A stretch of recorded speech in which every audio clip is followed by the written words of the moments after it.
नमस्कार, खास पेशकश में आपका स्वागत है। मैं हूं आपके साथ रविंद्र सिंह। आज हम बात करेंगे राजधानी दिल्ली में आई बाढ़ की। दिल्ली में प्रशासनिक अमला हुआ फेल, इसको लेकर बात करेंगे। सवाल उठ रहा है ये कि क्या दिल्ली में प्रशासनिक अमला वाकई फेल हो गया है। इसे लेकर दिल्ली और हरियाणा सरकार के बीच आरोप प्रत्यारोप का दौर भी शुरू हो गया है। दिल्ली में बाढ़ के चलते पिछले कई दिनों से हाहाकार की स्थिति देखने को मिल रही है। यमुना में आए उफान के बाद नदी का पानी शहर के अंदर घुसने लगा था और कई इलाके जलमग्न हो गए। इस दौरान एक बड़ी लापरवाही सामने आई कि जब यमुना से पानी आगे निकालने की सबसे ज्यादा जरूरत थी, तब आईटीओ के पास बने बैराज के 5 गेट खुल ही नहीं सके। इन गेट को खोलने को आर्मी का सहारा लेना पड़ा। आर्मी इंजीनियर रेजिमेंट और गोताखोरों ने इसमें मदद की। वहीं हरियाणा सरकार ने हथनीकुंड बैराज से पानी छोड़े जाने को लेकर आरोपों पर जवाब दिया। राज्य सरकार ने कहा कि दावा भ्रामक है, क्योंकि दिशा निर्देश में कहा गया है कि अगर पानी 1 लाख क्यूसेक से अधिक है तो इसे पश्चिमी यमुना और पूर्वी यमुना नहर यानी दिल्ली के अलावा अन्य जगहों में नहीं छोड़ा जा सकता। हरियाणा के मुख्यमंत्री मनोहर लाल खट्टर के सलाहकार सेवानिवृत्त आईएएस देवेंद्र सिंह ने कहा कि इसमें कुछ भी विवादास्पद नहीं है और इस पर अनावश्यक विवाद पैदा किया जा रहा है। पूर्वी दिल्ली से बीजेपी सांसद गौतम गंभीर ने कहा कि यह दुर्भाग्यपूर्ण है कि आज दिल्ली में बाढ़ आ गई है। यह स्थिति मेरे लिए आश्चर्य की बात नहीं है, क्योंकि वर्तमान सरकार ने शहर में बुनियादी ढांचे के निर्माण पर कोई पैसा खर्च नहीं किया, जबकि सीएम ने दिल्ली को विश्व स्तरीय शहर बनाने का वादा किया था। अब जबकि जलस्तर धीरे धीरे कम होना शुरू हो गया है, इसके बावजूद शहर के कई इलाके जैसे कश्मीरी गेट, आईटीओ और राजघाट अभी भी जल जमाव से जूझ रहे हैं। ऐसे हालात में अगर पूरा ध्यान नहीं दिया गया तो सार्वजनिक स्वास्थ्य के लिए एक बड़ा संकट पैदा होने वाला है। हेल्थ एक्सपर्ट्स का मानना है कि बाढ़ के समय और पानी का स्तर नीचे जाने पर भी स्वास्थ्य संबंधी समस्याएं हो सकती हैं। सवाल यह है कि आजादी के 75 साल बाद भी अगर हम देश की राजधानी को बाढ़ या बाढ़ जैसे हालात से बचा नहीं पा रहे हैं, तो देश के दूर दराज हिस्सों में क्या हालात होंगे, इसे समझा जा सकता है। असल में हम चाहते हैं कि यह थोड़ा समझ में आए कि जिम्मेदारी किसकी है। आखिर इसकी जिम्मेदारी कोई लेगा? दिल्ली सरकार की जिम्मेदारी है, केंद्र सरकार की जिम्मेदारी है, या पानी जहां से छोड़ा गया है, हथनीकुंड बैराज की जब बात की गई है तो हरियाणा सरकार की जिम्मेदारी है, प्रशासनिक अमले की जिम्मेदारी है। जिम्मेदारी लेगा कौन? ये हाल है दिल्ली के तब जब लाखों करोड़ों अरबों रुपया खर्च हो गया है दिल्ली के आसपास का ढांचा तैयार करने में। देश की आर्थिक राजधानी कही जाती है, माफ कीजिएगा, देश की ऐतिहासिक राजधानी कही जाती है दिल्ली। यहां इतिहास के पन्नों को अगर देखा जाए तो इतिहास के बहुत सारे यहाँ पर पन्ने ऐसे मिल जाएंगे जिनके जरिए आप अपनी नई पीढ़ी को बता सकते हैं कि पुराने वक्त में भारत के अंदर क्या क्या हुआ। और इन सारी बातों को समझने के लिए दूर दराज से पर्यटक भी यहाँ तक पहुँचते हैं। कई इलाके जलमग्न हो गए इस दिल्ली के, और इस दौरान एक बड़ी लापरवाही भी सामने आई है कि जब यमुना से पानी आगे निकालने की सबसे ज्यादा जरूरत थी, तब आईटीओ के पास बने बैराज के 5 गेट खुल नहीं सके। यह बड़ी हैरानी की बात है कि यह स्थिति हो गई है, तो फिर आखिर जो नुमाइंदे बैठे रहते हैं उन्होंने काम किया क्या है? बाढ़ के हालात के लिए यानी पैसा जो आया काम करने के लिए, उसमें बेशुमार बंदर बांट हुआ। खाकर आप अंदर बैठ जाइए, जनता के हित की सिर्फ बातें करिए और चिराग तले अंधेरा की जो कहावत है उसको चरितार्थ कर रही है। अपने हित साधते रहिए, अपनी पीढ़ियों को मजबूत करिए, लेकिन जनता को आप ठेंगा दिखाइए, जनता को सुनहरे ख्वाब दिखाइए। जनता पर जब आपत्ति आए, जब कोई माफ कीजिएगा विपदा आए, तो फिर आप एक दूसरे पर दोषारोपण करते नजर आए। यह सारी स्थिति तब बनी हुई है जब हम अमृतकाल में हैं। ये सारी स्थिति तब बनी हुई है जब आधुनिकता के मामले में हमारा देश दुनिया को चैलेंज दे रहा है।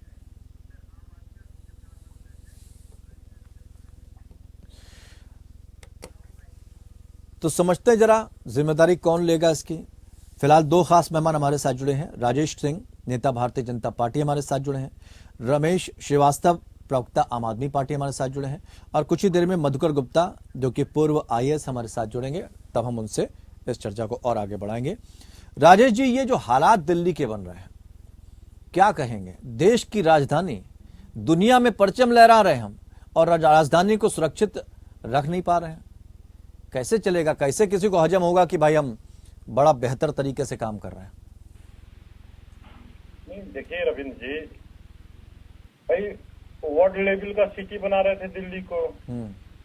हाँ, और यमुना जी को तो लंदन का टेम्स नदी बना रहे थे। अरे भाई, लंबी लंबी बातें केवल मंच और माइक से करने से थोड़ी होता है। उसके लिए काम करना पड़ता है ना। जब काम का समय आ गया तो डिग्री लेके घूम रहे थे, पूरे दिल्ली वासियों को डिग्री दिखा रहे थे कि डिग्री देख। अरे डिग्री दिखाने से काम नहीं होता है, जमीन पे उतर के काम करना पड़ता है। आपने क्या काम किया है? बाढ़ की हालात है दिल्ली में, तो आपने काम किया। आपने कहा जनता को बरगड़ाया दिल्ली के आपने कि डबल इंजन की सरकार बना दीजिए, हम दिल्ली को बिल्कुल वर्ल्ड लेवल का सिटी बना देंगे। मन से लंबी लंबी बातें कर रहे थे। तो वर्ल्ड लेवल की सिटी का क्या हाल है आप देख रहे हैं अरविंद जी। ठीक है। और ऊपर से ब्लेम क्या लगा रहे हैं कि भाई हथनी बैराज से पानी छूटा। अरे उसकी क्षमता 10 लाख क्यूसेक लीटर की है, तो उससे ज्यादा पानी होगा तो छूटेगा ना। और केवल दिल्ली में थोड़ी छूटा है पानी, तो 3 प्रांतों में गया है ना। ठीक है, ठीक है, ठीक है, ठीक है रमेश जी, ठीक है रमेश जी, दोषारोपण करने से हालात थोड़ी ना सुधर जाएंगे, समस्या का समाधान थोड़ी ना निकल आएगा। तमाम दावे जो किए जाते रहे हैं कि दिल्ली को हम इस तरह का बना देंगे, जगह जगह पर तो खुद ही पड़ी हैं सड़कें, काम चल रहा है वहां पर। ऐसे में बाढ़ आ जाना, पहले से अगर हम तैयार नहीं होंगे तो प्रशासनिक अमले को लेकर हम सख्त नहीं होंगे कि कहाँ कहाँ काम कर लिया गया है, उनसे हम कोई फीडबैक नहीं लेंगे, तो हालात तो ये होना ही है। फिर दोषारोपण बाद में क्यों दिया जाता है? फीडबैक कौन देता है? सरकारी अधिकारी। और सरकारी अधिकारियों की बेशर्मी, गैर जिम्मेदारी का हाल ये है कि 2 मंत्री लगातार फोन कर रहे हैं, चिट्ठी लिख करके इमरजेंसी सहायता पहुंचाने का अनुरोध कर रहे हैं, और न उनके व्हाट्सएप पे जवाब दिया जा रहा है, न उनकी फोन कॉल का जवाब दिया जा रहा है। ये तो हालत है जब से ये ऑर्डिनेंस आया है तब से। मतलब दिल्ली की जनता से क्या दुश्मनी हो गई है। अब देखिए, मैं सिर्फ फैक्ट बताऊंगा जी, क्योंकि ये जनता के लिए काफी संवेदनशील मुद्दा है। कोई आरोप लगाए बिना सच्चाई सुन लीजिए जी। हथनी कुंड बैराज का पानी आया, वो बैराज बनाए इसी जा रहा है कि क्षमता से ज्यादा पानी हो जाए तो भाई छोड़ दिया जाए, वहां से आगे बढ़ाया जाए। ठीक। तो वहां से आगे 3 राज्यों में बढ़ना था। उत्तर प्रदेश में पानी नहीं गया। 9 से लेकर के 13 जुलाई तक का रिकॉर्ड उठा करके देख लीजिए, उत्तर प्रदेश की नहर की तरफ पानी नहीं छोड़ा गया, सिर्फ दिल्ली तक पानी डाइवर्ट किया गया। आप ये लॉग बुक में देख सकते हैं जी। जब हमारे सांसद ने, प्रवक्ताओं ने इस मामले को जोर शोर से उठाया, तब नींद खुली और कल शाम से उसमें पानी छोड़ा गया है। अब देखिए का असर क्या हुआ, यमुना में पानी का जलस्तर कम होना शुरू हो गया। आज मुख्यमंत्री जी ने भी बोला कि अच्छी बात है कि जलस्तर कम होना शुरू हो गया है, अगर बारिश नहीं हुई तो वाटर लॉगिंग की समस्या से भी बहुत जल्दी निजात मिल जाने वाली है। अब आता हूँ आईटीओ बैराज पे। आपने कहा आईटीओ बैराज की जिम्मेदारी किसकी है? मैं जानकारी के लिए बता दूं कि ये प्रशासनिक रूप से हरियाणा सरकार के हाथ में है। हमने मांगा था इसको कि आप हमें दे दें, परंतु अब सेना बुला करके हमने, हमारे मंत्री ने खड़े हो करके उसको खुलवाया और अब वहां से पानी की निकासी हो रही है। सबसे लास्ट में ये कहना चाहूंगा, दिल्ली की जनता ने भाजपा को 7 सांसद दिए, एक भी जमीन पे देखा आपने? नहीं। दिल्ली के मुख्यमंत्री, दिल्ली के मंत्री, दिल्ली के विधायक जमीन पर उतरे रहे। तो ये जो जिम्मेदारी का एहसास है ना, ये हमें तो है अच्छी तरह से, लेकिन जब इस जिम्मेदारी के ऊपर पानी फेरने का प्रयास किया जाता है एक प्रतिद्वंदी राजनीतिक दल द्वारा और प्रशासनिक अमले द्वारा, तो आप सोचिए फिर भी हम अपनी जिम्मेदारी निभा रहे हैं। ठीक है राजेश जी, रिकॉर्ड के साथ बता रहे हैं, वो कह रहे हैं अपना आप पूरा खाका निकाल कर देख लीजिए तो शर्म से आपका सर नीचा हो जाएगा। अच्छा, ये दोषारोपण किस लिए? सरकार खेल रहे हैं, इलाका खेल रहे हैं क्या? दिल्ली की जनता की जिम्मेदारी सिर्फ दिल्ली सरकार की है, केंद्र हाथ खड़े कर दे कि भाई हम नहीं कुछ कर पाएंगे। और अगर बांध कोई बनाया जाता है तो भाई किस लिए बनाया जाता है? एकदम से पानी छोड़ देंगे या उसका कोई मतलब भी होता है? बेमतलब के बांध का क्या मतलब? भाई नींद कब खुली? ये कह रहे हैं कि नींद खुली। नींद कब खुली है? नींद जब 30 साल में पानी गया तब खुली है। जब पानी शीश महल तक पहुंच गया तब नींद खुलती है रविंद्र जी, अरविंद केजरीवाल जी का। और तब इनके लोग ट्वीट करना और लेटर देना जारी करना। नहीं, वो तो कह रहे हैं कि जब ऑर्डिनेंस आया उसके बाद से अधिकारियों ने सुननी छोड़ दी, क्योंकि यहाँ पर यही किया जा रहा है, सरकार को काम नहीं करने दिया जा रहा है, अधिकारी सुन नहीं रहे हैं, व्हाट्सएप का रिप्लाई नहीं मिल रहा है, मेल का रिप्लाई नहीं मिल रहा है, काम कैसे होगा? अरे रविंद्र जी, इनका कोई हाथ पकड़ा हुआ काम करने के लिए क्या कि आप टेंट मत लगवाइए? इनका कोई हाथ पकड़ा हुआ है क्या कि शौचालय मत बनवाइए? इनका कोई इनको रोका था क्या कि भाई जो हथनी कुंड बैराज है वहां से जब आप देख रहे हैं कि बारिश हो रहा है, लैंडस्लाइड हो रहे हैं और सब पहाड़े गिर रही हैं, दरक रही हैं, तो किसकी जिम्मेदारी बनती है? आपका कौन सा सरकारी अधिकारी या कौन सा सरकारी आदमी, कौन सा मंत्री संपर्क में था हथनी कुंड बैराज के? संपर्क में रहना चाहिए ना जब वहां से पानी छूटता है। तो कौन संपर्क में था? जरा उसका नाम पता बताइए आपकी। ये आदमी आपका संपर्क में था और आपने कितने टेंट दिल्ली वासियों को लगा दिए? आपने व्यापारियों को क्या आपने पहले से मैसेज किया क्या? अरे रविंद्र जी, ये केवल ट्वीट करते हैं, इनको समझ में नहीं आता। इनको कुछ रोड मैप इनके पास नहीं होता, लंबी लंबी बातें करते हैं मन से। अभी कोरोना काल में आपने देखा बोला 15 साल तक वैक्सीन नहीं लगेगा। अरे काम करना पड़ता है। वैक्सीन कैसे लगा? ये आदरणीय प्रधानमंत्री जी ने बताया आपको कि 15 साल का इंतजार नहीं होता है, काम का अनुभव होना चाहिए और काम करना चाहिए। नहीं, ऐसी स्थिति तो नहीं बन रही है राजेश जी कि अधिकारी आप इस पसोपेश में पड़ गए हो कि किसकी ड्यूटी बजाएं, दिल्ली सरकार की ड्यूटी बजाएं या केंद्र सरकार की ड्यूटी बजाएं? नहीं रविंद्र जी, मैं वही कह रहा हूँ ना कि कौन सा इनका बताइए ना, कौन सा सरकारी अमला इनका संपर्क में था जब हथनी कुंड बैराज से पानी छोड़ा गया? तो कम से कम अधिकारी जहाँ पे अगर किसी स्टेट से पानी छोड़ा जाता है तो सामने वाला इससे सोचता है कि पानी आएगा और 72 घंटे लगते हैं रविंद्र जी पानी आने में। ऐसा नहीं कि तुरंत बटन दबाइए, करंट नहीं लगी, दिल्ली में पानी पहुंच जाएगा। 72 घंटे के बाद पानी पहुंचता है। नहीं तो पानी जरूरत के हिसाब से छोड़ा जाता है राजेश जी, या पानी सिर्फ छोड़ दिया जाता है? पानी तो डिमांड पे छोड़ा जाता है ना। हाँ, 72 घंटे लगते हैं रविंद्र जी पानी पहुंचने में। घंटे की हम बात ही नहीं कर रहे हैं राजेश जी, हम घंटे की बात नहीं कर रहे हैं, हम तो कह रहे हैं पानी तो डिमांड के मुताबिक छोड़ा जाता है। किसको कितना पानी चाहिए उस डिमांड के, जो डिमांड आती है उसके तहत पानी छोड़ दिया जाता है, या पानी छोड़ने के बाद बताएंगे हम? भाई हमने पहले कहा कि रविंद्र जी 10 लाख क्यूसेक लीटर की क्षमता है वहाँ का, और पानी छोड़ा गया तो पहले एक स्टेट में नहीं छोड़ा गया। आज हरियाणा में भी पानी छोड़ा गया, उत्तर प्रदेश में भी पानी छोड़ा गया, दिल्ली में भी पानी छोड़ा गया, बाकी जगह तो ट्राई नहीं बचा हुआ है। अरे आप मन से लंबी लंबी बातें करते हैं। आप बताइए कितना टेंट आपने लगवाया? आप बताइए कितना शौचालय आपने बनवाया? आपने व्यापारियों के पहले से कोई मैसेज दिया आपने? उनके लिए आपने क्या व्यवस्था की? ये सब तो आपकी जिम्मेदारी है ना। आप डबल इंजन की सरकार चला रहे हैं, आपने जनता को बरगलाया। भैया हमारा कॉर्पोरेशन में भी हमारी सरकार रही है, हमारा दिल्ली में भी सरकार रहेगा। बीजेपी वाले, अरे ये कब तक आलापेंगे कि बीजेपी वाले काम नहीं करने दे रहे हैं? अरे हमारे ठीक, रमेश जी क्या जवाब है? ये पानी आया कब से घूम रहे हैं पूरे साल। ठीक है रमेश जी थोड़ा सा रोकना चाहेंगे, ब्रेक के बाद आपका जवाब चाहेंगे। यहाँ पर एक छोटा सा फेल हो गया है दिल्ली में, जिस वजह से बाढ़ के हालात बन गए, किसकी जिम्मेदारी तय होती है, इस पर हम चर्चा कर रहे हैं। दोनों खास मेहमान राजेश सिंह नेता बीजेपी हमारे साथ जुड़े हुए हैं, रमेश श्रीवास्तव प्रवक्ता आम आदमी पार्टी हमारे साथ जुड़े हुए हैं। रमेश जी जवाब चाहेंगे, वो कह रहे हैं कि आप इतने समय तक सो रहे हैं, जब अचानक से पानी आया आपके अधिकारियों ने कोई काम नहीं किया, उसके बाद आप रोना रो रहे हैं कि ये सब जिम्मेदारी दूसरी सरकारों की है, तो ऐसा कैसे चल पाएगा?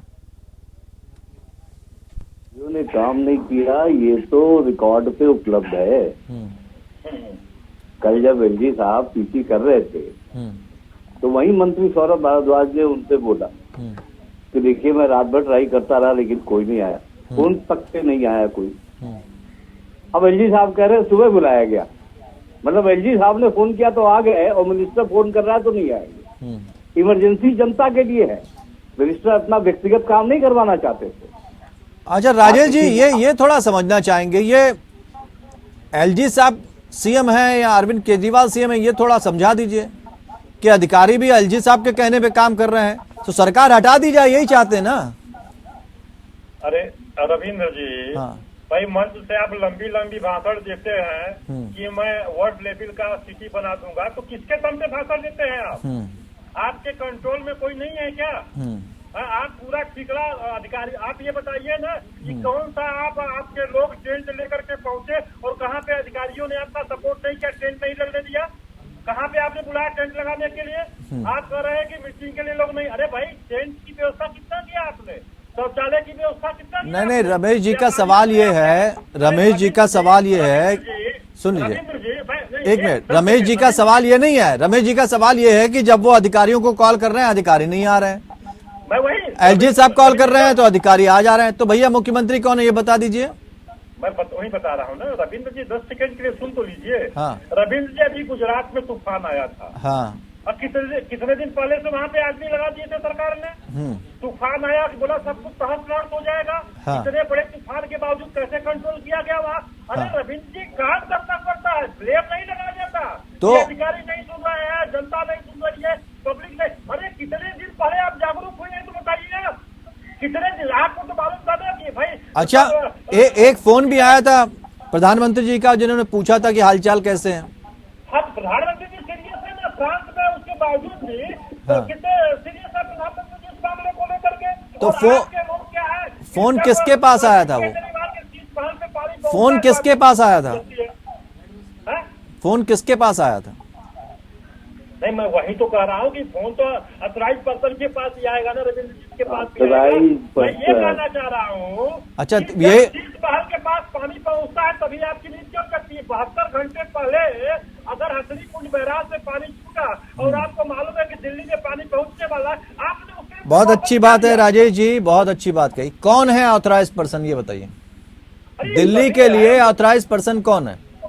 अरे हमने कहा ना कि मुख्यमंत्री भी है, एलजी भी है, बाकी अधिकारी भी है। ठीक है रमेश जी, मुख्यमंत्री के पास फोन आया क्या? मुख्यमंत्री जी के पास कोई फोन नहीं आया। और दुख इस बात का है हाँ। कि प्रधानमंत्री जी जब विदेश में हैं तब तो फोन कर रहे हैं, मतलब उनके फोन किए जाने की खबर आई, लेकिन जब वो देश में इसी राजधानी दिल्ली में मौजूद हैं तो एक बार भी दिल्ली के किसी सांसद को खुद नहीं बोला, और ना तो खुद तो खैर आए नहीं, हम उनसे खुद आने की उम्मीद नहीं करते। जो मणिपुर नहीं गए, मणिपुर के लिए नहीं बोला है तो दिल्ली में क्या आएंगे और दिल्ली के लिए क्या बोलेंगे? लेकिन एक समस्या और भी है ना यहाँ, अगर एमसीडी अब आपके हाथ में आ गई है तो कम से कम जो पैसा आ रहा है जिन जिन इलाकों को साफ सुथरा करने के लिए या बारिश से पहले जो काम निपटा लिए जाते हैं वो काम आखिर निपट क्यों नहीं पाए? और आईटीओ बैराज की जो बात चल रही है साफ सफाई करने की, ये काम आप पहले कर लेते। जब हरियाणा सरकार या आपको लग रहा है कि बाकी सरकारें आपका सपोर्ट नहीं कर रही हैं तो अपना हाथ जगन्नाथ मान के अपना काम खुद कर लेते, क्यों नहीं किया? जी नहीं, देखिए मैं बताऊं आपको। हाँ, ये जो प्रशासनिक व्यवस्था है जी भाई, वो प्रशासनिक रूप से हरियाणा के हाथ में। हाँ, हमने हरियाणा से निवेदन किया था कि आप हमें दे दीजिए, लिख के निवेदन किया, ठीक है, लेकिन उन्होंने इस पे कोई ध्यान नहीं दिया। अब हमारी एजेंसी तो कर नहीं सकती, उस पर हाथ भी नहीं लगा सकती, ठीक है। आप देखें कि जब वो बैराज के रेगुलेटर्स फेल हुए तो हमें केंद्रीय एजेंसी सेना को ही बुलाना पड़ा। नहीं, कैसे बुलाया? एलजी साहब के माध्यम से रिक्वेस्ट करके बुलाया भाई। तो ये काम जब आप जितनी रिक्वेस्ट आप हरियाणा सरकार जितनी आप हरियाणा सरकार से जो कर रहे थे, ये काम पहले भी तो हो सकता था ना। देखिए मैं बताऊं आपको, हरियाणा सरकार ने यदि हथनी कुंड बैराज से पानी बराबर मात्रा में यमुना जी में और उत्तर प्रदेश और तीसरी कैनाल में छोड़ा होता, ईस्ट वेस्ट कैनाल बनी है और यमुना नदी भी बनी है, अगर ईस्ट वेस्ट कैनाल में और यमुना नदी में बराबरी से छोड़ा होता, कुछ घंटों के अंतर पर छोड़ा होता तो दिल्ली में इस तरह की विभीषिका नहीं आती थी। परंतु फिर भी आपने एमसीडी वाला भी सवाल पूछा है, ये भाई साहब अभी यानी ये तो एक कानूनी मामला बनता है ना फिर रमेश जी, आपके पास सारे सबूत हैं। जनता को जानबूझकर उनकी जान को जोखिम में डालना, ये तो क्राइम हो गया। क्राइम किसका हुआ, यही तो मैं आपको समझाने का प्रयास कर रहा हूँ। क्राइम हुआ हरियाणा सरकार का और दिल्ली के प्रशासनिक अधिकारियों के अमले का, जो मिनिस्टर के एसओएस पर भी नहीं आ रहे। आज आतिशी ने चीफ सेक्रेटरी को चिट्ठी की है कि सर मयूर विहार में जो हमने इमरजेंसी टॉयलेट्स और रहने की जगह बनाए हैं, वहाँ खाने का प्रबंध करवाइए, वहाँ टॉयलेट की सफाई का और टॉयलेट का प्रबंध करवाइए, लेकिन कोई सुनने को तैयार नहीं, कोई सुनने को तैयार नहीं। भाई हम टेंट ला सकते हैं, हमने लगाया, लेकिन वहाँ पर अधिकारियों का अमला तो होना चाहिए ना। नहीं तो मंत्री के भाई आदेश आम पर आदमी पार्टी, किसने के बोला है? आम आदमी पार्टी का जो पहला कार्यकाल था उस दौरान क्या किया गया, कितने काम किए गए, और अब दूसरा कार्यकाल एमसीडी भी आपके पास है, तो अब कितना काम किया गया, इसका लेखा जोखा तो सामने आना चाहिए ना। कि आपको पता है कि ये समस्या जो बन सकती है, और हमेशा हर साल बारिश तो ऐसा है नहीं, होती नहीं है, बाढ़ ऐसा भी नहीं कि पानी पहली बार छोड़ा जा रहा हो।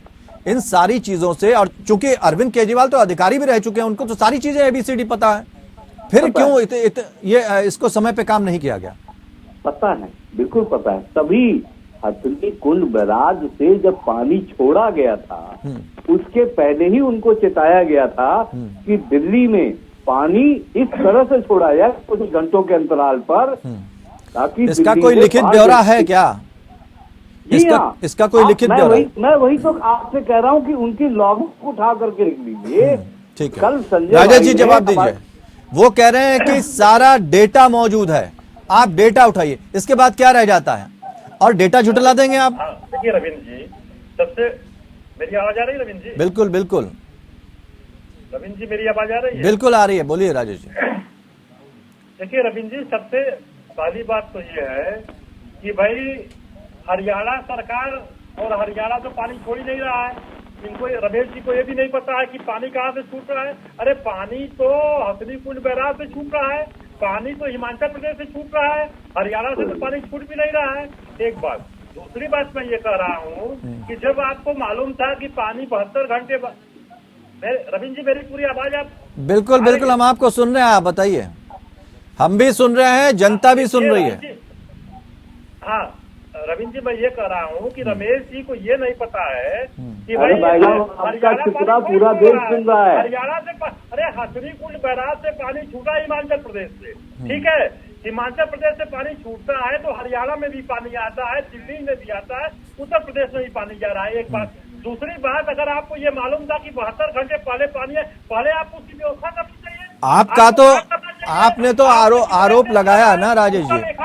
राजेश जी आखिरी सवाल, राजेश जी समय कम है, आखिरी सवाल पूछना है। 10 सेकेंड रविंद्र जी, 10 सेकेंड। हाँ। भाई अरविंद केजरीवाल जी ने बयान दिया जब मिंटो ब्रिज पे पानी डूब गया, उन्होंने कहा ऐसी स्थिति दिल्ली की अब नहीं होने वाली है। इसका मतलब आपके पास कोई फ्यूचर प्लान नहीं है, आपको दिल्ली की दिशा में मालूम नहीं है, आपको ये भी नहीं मालूम है कि अगली स्थिति क्या, आपके पास कोई रोड मैप है क्या?